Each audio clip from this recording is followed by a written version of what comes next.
Selamat datang di video tutorial Open Journal System Bapelitbang, Kabupaten Batang. Perkenalkan, saya Hasan yang akan memandu jalannya pembahasan tutorial penggunaan OJS versi 3. Dan dalam video kali ini, kita akan membahas dan mempraktekkan secara langsung pengelolaan OJS berdasarkan masing-masing role. Dan role yang akan kita bahas pada pertemuan kali ini adalah role editor. Mari kita lanjut ke tutorialnya.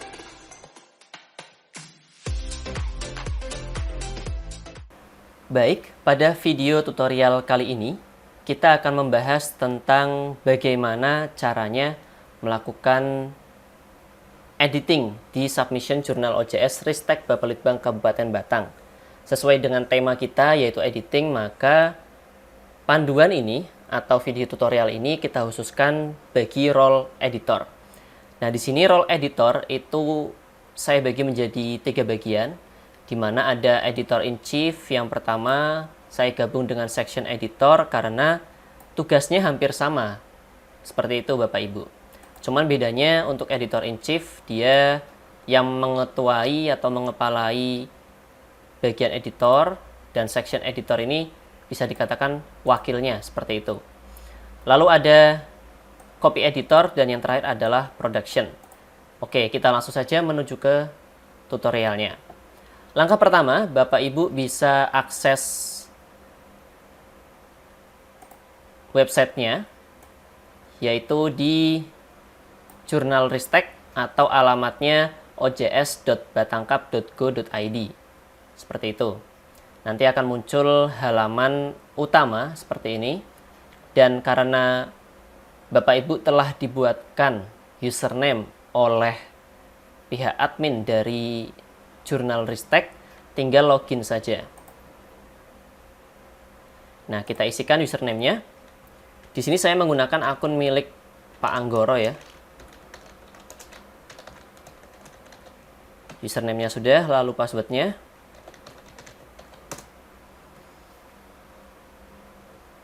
Oke, ini dia tampilannya untuk editor ya. Jadi untuk role editor tampilannya akan seperti ini. Ini untuk role editor. Di sini ada submission, issue, setting, kemudian ada user and roles, tools, dan statistik. Tapi ini kita abaikan dulu saja yang bagian ini. Yang pertama kali harus kita lihat adalah artikel-artikel yang mungkin belum dilakukan proses di bagian editornya.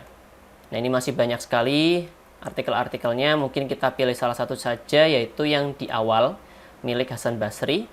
Kita klik terlebih dahulu, maka akan tampil interface. Yang pertama adalah submission, kemudian review, copy editing, dan production. Jadi ini tahap-tahapnya yang harus dilalui dan step by step. Seperti itu Bapak Ibu. Di sini juga ada informasi tentang submission file. Jadi submission file ini adalah file yang dikirim oleh author pada editor. Jadi langkah pertama dari author kirim itu adalah editor.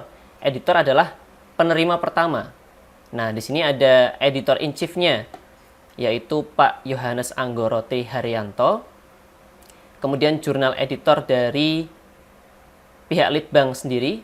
Section editor juga Pak Yohanes Anggoro Tri Haryanto. Tapi nanti kita akan coba untuk menambahkan section editor yang lain karena memang ada bagiannya. Seperti itu ya Bapak Ibu. Lalu sebelum kita mengarah ke sini, ada lagi kolom pre-review discussion. Jadi ini adalah kolom bisa dikatakan pesan antara author dan editor. Coba kita lihat ya di comment for the editor. Nah, ini dia ada pesannya. Saya sudah mengirimkan manuskrip, mohon dicek. Oke, ada tahun, tanggal, dan bulannya juga. Bahkan jam ketika mengirimnya Bapak Ibu. Nah, ini udah komplit sekali informasinya. Kita balas nanti, kita cek dulu untuk submission filenya. Ini kita download ya. Nah, udah kita download. Kemudian Bapak Ibu bisa cek artikel yang dikirim oleh author.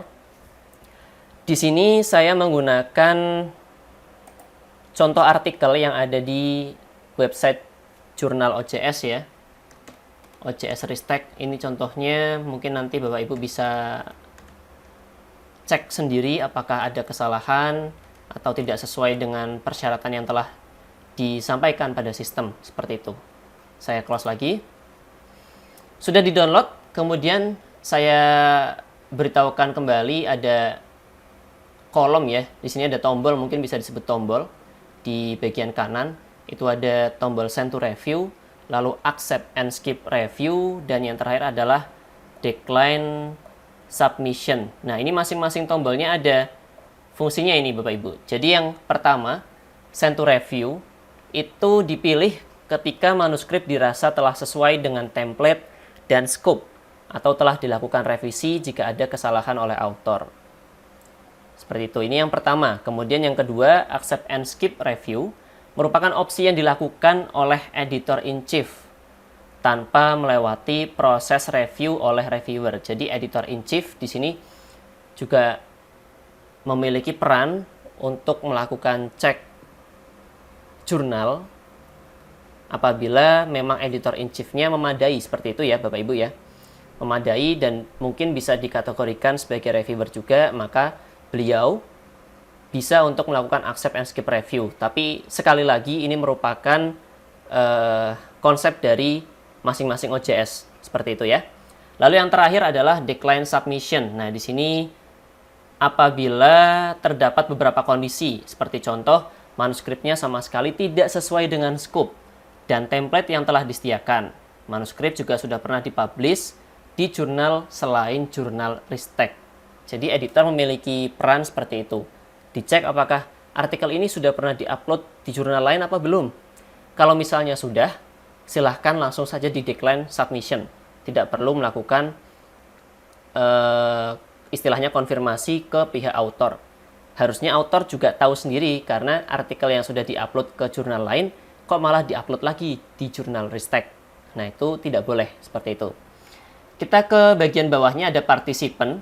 Di sini tadi setelah saya sebutkan ya, ada editor-in-chief, lalu ada jurnal editor, lalu ada lagi section editor dan author. Kita akan mencoba menambahkan anggota di section editor. Kita klik assign, lalu akan muncul pop-up seperti ini.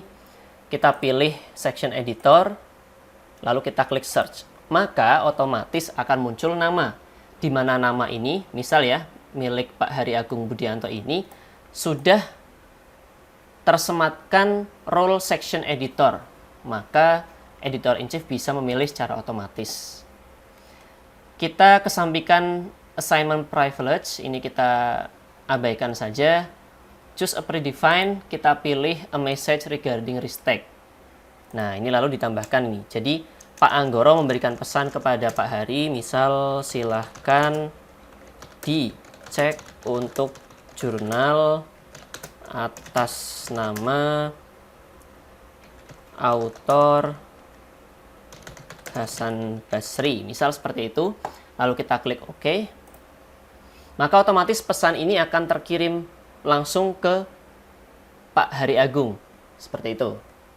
Nah, ini bisa kita lihat ya, ada di review discussion, ada pembahasan baru selain dengan editor dan author, ada antara editor-in-chief dengan section editor. Nah, seperti ini. Oke, tahap ini mungkin bisa kita katakan sudah selesai. Tadi apabila ada pembenaran ya, Bapak Ibu, kita coba. Jadi kita masuk ke comments for the editor, lalu kita klik add message. Sudah saya cek, mohon diperbaiki di bagian judul. Misal seperti itu, kita pilih upload file saja karena tadi udah di-download. Artikel teks, jangan lupa selalu pilih artikel teks, kita upload file, kita arahkan ke file yang baru saja di-download. Jadi untuk file yang baru di-download ada di tab download. Kita open. Jika loadingnya sudah selesai, kita klik continue, lalu lanjutkan di review detailnya. Ini sudah selesai. Apabila Bapak Ibu kurang yakin, ini benar nggak ya artikel yang sudah saya beri komen, bisa lakukan klik edit. Gitu. Kita continue saja. Nah, apabila muncul di tab ketiga, confirm file edit, artinya file sudah berhasil disematkan. Kita klik complete. Sudah selesai, jangan lupa diklik OK supaya pesan ini terkirim ke author. Oke, selesai. Tinggal kita menunggu hasil dari author yang sudah melakukan pembenaran. Oke, jadi ini sudah ada pesan dari editor ya. Maksud saya pesan dari author. Bisa kita lihat replies-nya udah ada 2 ini. Coba kita cek. Nah, ini ada pesan dari author ya. Ini file artikel yang sudah diperbaiki. Oke, kita download. Kemudian kita close. Boleh dicek Bapak Ibu, apakah artikelnya sudah judulnya sudah diganti gitu ya. Nah, ini kita asumsikan bahwa judulnya udah diganti nih. Lalu kita close.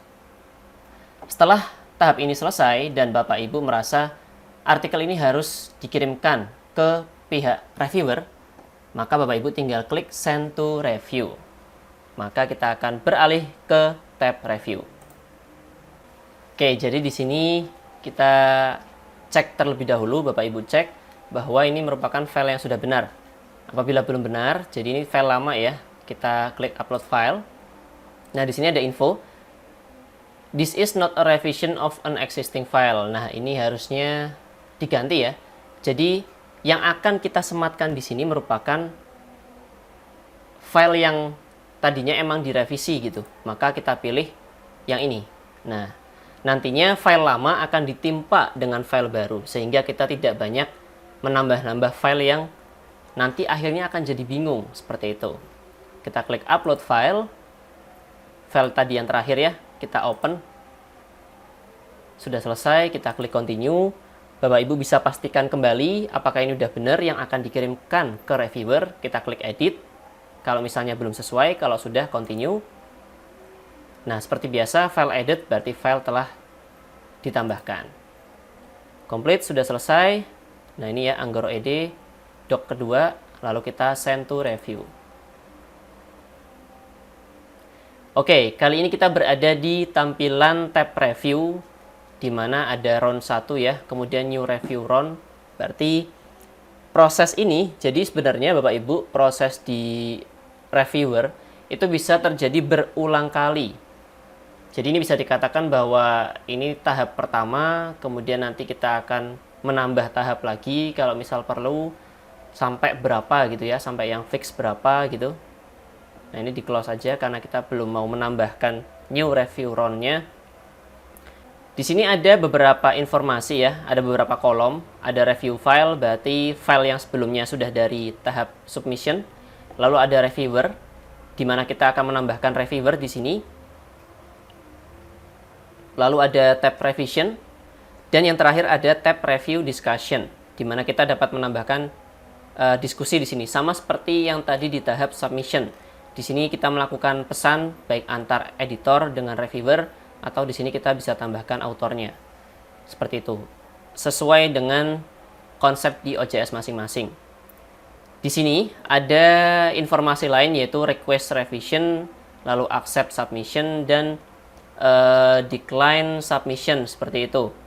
Apa fungsi dari request revision? Nah, mungkin nanti bisa kita bahas apabila kita sudah menambahkan reviewer.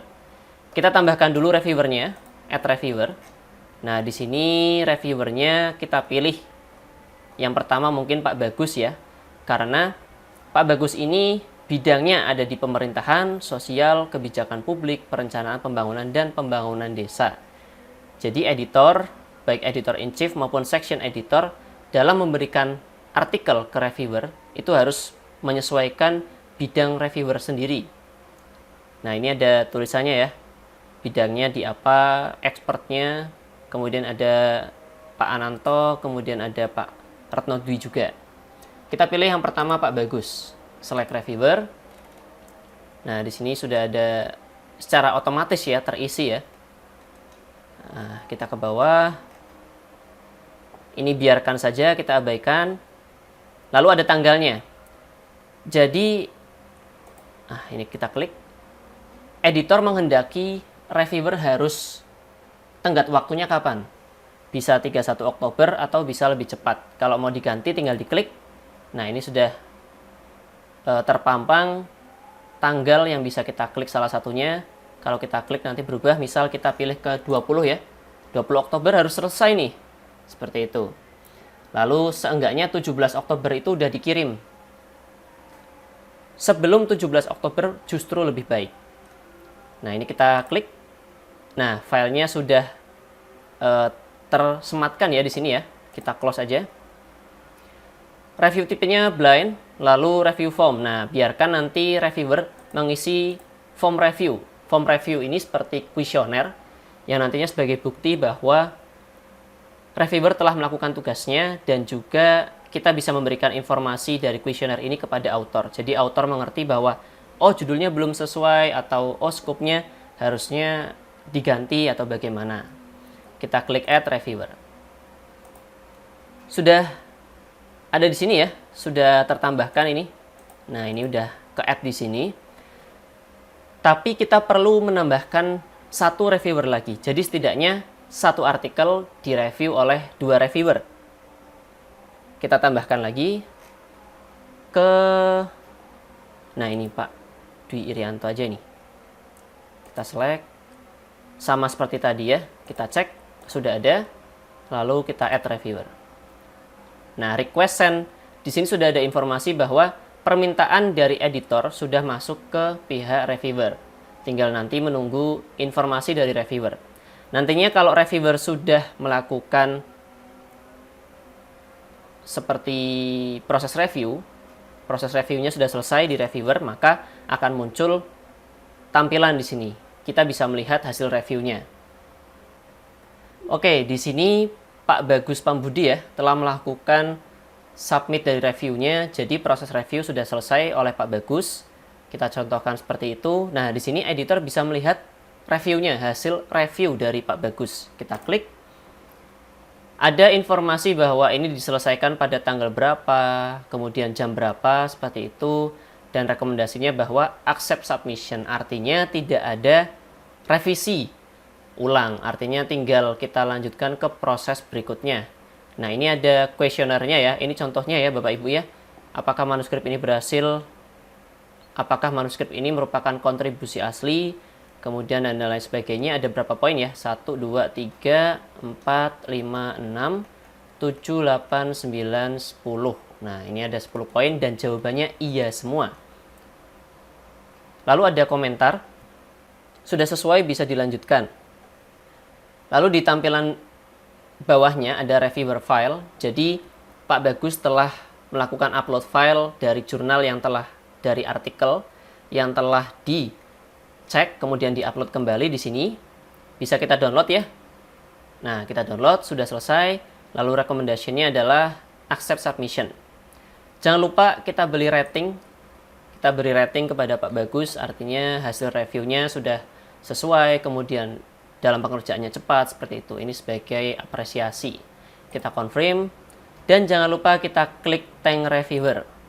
Nah, ini merupakan ucapan selamat atau ucapan terima kasih ya, bisa dikatakan seperti itu untuk Pak Bagus dari Pak Anggoro. Ini kita abaikan, langsung kita thank reviewer. Ya, udah selesai. Jadi di sini kita contohkan satu reviewer yang telah kita cek. Kemudian untuk reviewer berikutnya itu sama, prosesnya sama seperti itu. Oke, lalu menuju ke tab yang bawahnya yaitu revision ya Bapak Ibu.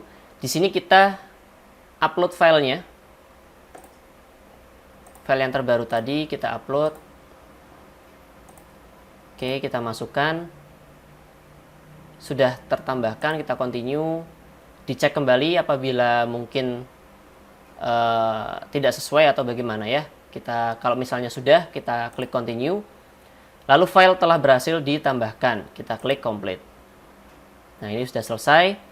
Dan karena tadi hasil dari Pak Bagus reviewernya sudah oke, dan kita asumsikan bahwa Pak Retno juga sudah sesuai, sudah oke, lalu kita klik accept submission untuk dilanjutkan ke tahap copy editing.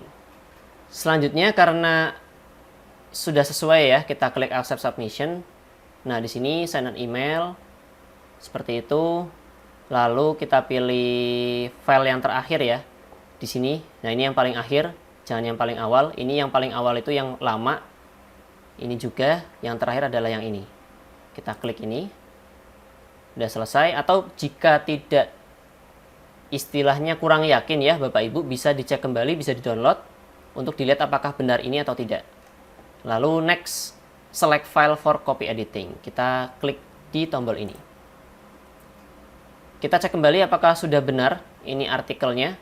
Kalau belum, Bapak Ibu bisa kembali previous author navigation gitu ya, atau kembali ke tahap yang sebelumnya.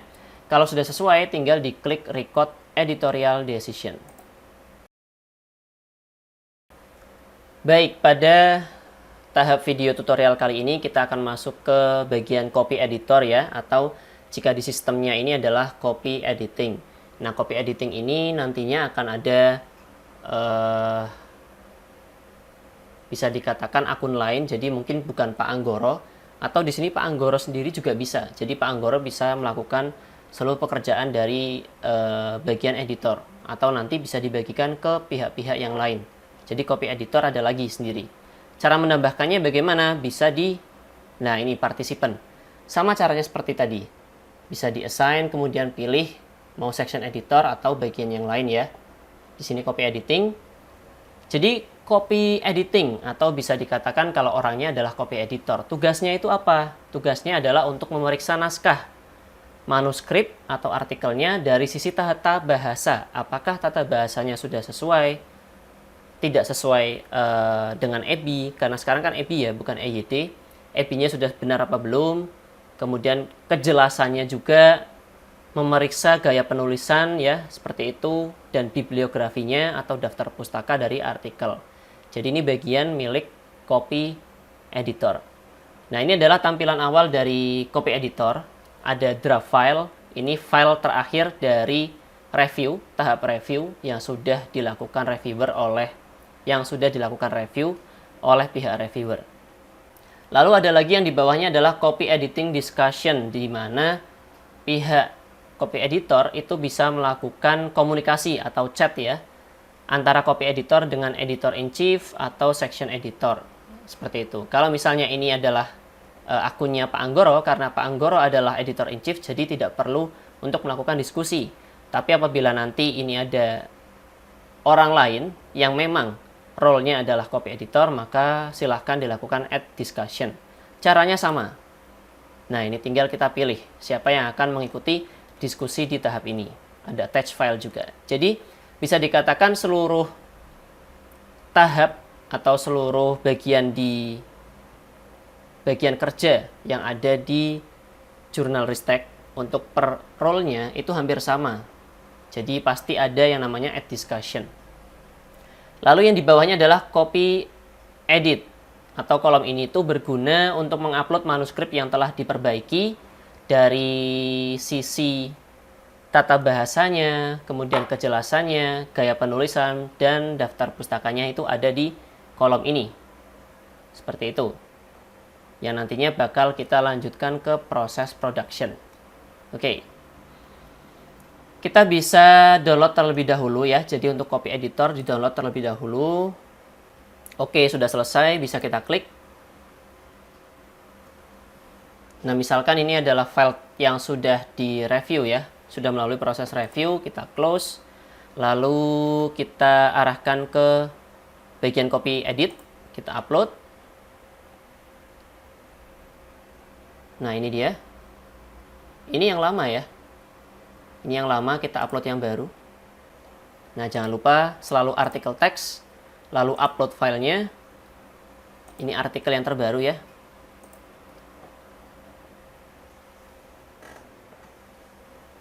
Oke, sudah ada ini. Jadi nanti di sini adalah nama copy editor. Di sini masih Anggoro, Pak Anggoro. Lalu ini nama filenya. Kita klik continue. Continue lagi kalau misal sudah yakin bahwa ini benar. Dan yang terakhir adalah file add, artinya file telah berhasil ditambahkan. Complete. Pilih yang di bawah ini, lalu kita klik OK. Oke, maka file yang telah melalui proses copy editing sudah tersematkan di copy edit ini. Jadi ruang kerjanya copy editor seperti ini Bapak Ibu. Draft file di-download, kemudian dilakukan pembenaran di bagian-bagian yang tadi telah saya sampaikan. Apabila perlu diskusi melalui kolom ini, kalau sudah sesuai tinggal di-upload di copy edit. Lalu, hal yang terakhir dilakukan oleh copy editor adalah send to production. Jadi tombol ini akan berguna untuk mengalihkan artikelnya untuk ke arah production. Kita pastikan bahwa emailnya akan dikirimkan ke author. Ini pesannya, kita klik ini. Nah, ini tidak perlu ya, kita close saja. Next, select file for production. Ini dia, file terbarunya tadi ya, di copy edit, jangan yang draft file. Draft file itu yang sebelumnya, ini yang baru, copy edit. Kita record editorial decision. Oke, pada video tutorial kali ini kita masuk ke tahap production, di mana di tahap ini production itu mengartikan bahwa manuskrip telah siap untuk dipublish, namun sebelum itu editor perlu menentukan tanggal terbitnya pada future issues. Nah, future issues itu ada di sini ya. Nah, ini issues, future issues, dan back issues. Future issues ini artinya jurnal yang akan terpublish. Kalau back issues adalah jurnal yang sudah dipublish. Tampilan awal ya, tampilan awal untuk tahap production itu ada production ready file. Nah, ini file yang sudah ready untuk di-upload seperti itu.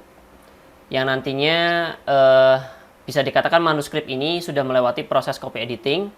Dan file ini nantinya dicek kembali oleh production editor. Jadi bisa dikatakan yang bekerja sebagai production ini production editor. Tapi di sini kita menggunakan role milik Pak Anggoro, yaitu sebagai editor in chief. Kemudian tugas dari production editor itu merubah format yang tadinya .doc atau .docx yang masih Word, kita ubah menjadi ekstensinya adalah .pdf atau file PDF. Seperti itu. Kita download terlebih dahulu. Nah, mungkin production editor perlu diskusi. Apabila perlu diskusi, maka ada di kolom ini production discussion ya, di sini ya bisa kita tambahkan sama seperti tadi. Kita close saja. Kemudian kita ke kolom terakhir yaitu kolom galley. Galleys. Nah, di kolom terakhir ini galley itu berfungsi sebagai kolom untuk memberi identitas artikel jurnal. Misal dinamai PDF bahasa Indonesia, berarti kita tahu bahwa PDF ini akan berbahasa Indonesia seperti itu. Lalu kita bisa mengupload file jurnal artikelnya dan diubah ke dalam bentuk format PDF. Caranya gimana? Kita add galley. Nah, kita masukkan di sini galley labelnya adalah PDF bahasa Indonesia seperti itu ya.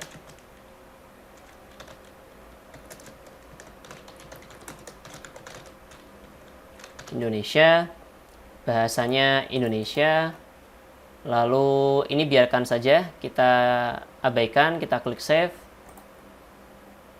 Nah, tampilan selanjutnya adalah upload file. Kita pilih artikel teks ya, untuk production editor kita pilih artikel teks. Kemudian kita upload file.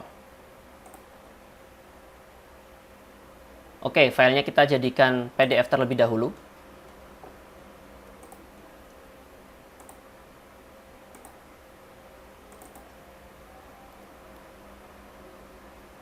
Nah, ini dia filenya. Jadi ini file Word-nya yang terakhir.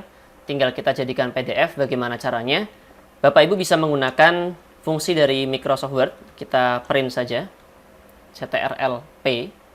Nah, di sini bisa diubah menjadi Microsoft Print to PDF. Atau mungkin Bapak Ibu bisa menyesuaikan yang lainnya. Ini bisa di print saja. Misal diarahkan ke file download aja ya. Atau di desktop deh. Nah, ini di desktop kita tulis judulnya tadi berarti, nah kita sesuaikan penerapan Google Maps API untuk memetakan sekolah dasar dan sekolah menengah pertama di Kap Batang, seperti itu. Formatnya adalah PDF, kita klik save. Sudah selesai, kita close. Kita kembali ke sistem tadi. Nah, kita upload ya. Kita pilih desktop, karena tadi kita simpan di desktop, dan ini filenya. Kita klik open. Kita tunggu proses uploadnya. Oke, upload selesai. Kita klik continue. Untuk meyakinkan kembali ya, bisa diklik edit. Tapi kalau misal sudah yakin bahwa ini benar, tinggal klik continue. Dan file edit, artinya file telah berhasil ditambahkan. Kita klik complete. Maka akan muncul tulisan PDF Bahasa Indonesia ini. Nah, ini PDF Bahasa Indonesia. Apabila sudah selesai, maka pihak production editor bisa mengklik ya tombol yang ada di sebelah kanan ini, yaitu schedule for publication. Kita klik, maka akan muncul tampilan seperti ini. Nah, tampilan ini kita menyesuaikan ya, jadi menampilkan jadwal untuk publish artikel di awal, lalu juga ada informasi berupa berapa halaman, PDF ini itu berapa halaman, siapa autornya, kemudian kita pilih footer isunya ya, kita pilih footer isu dulu. Wah, tidak ada ini.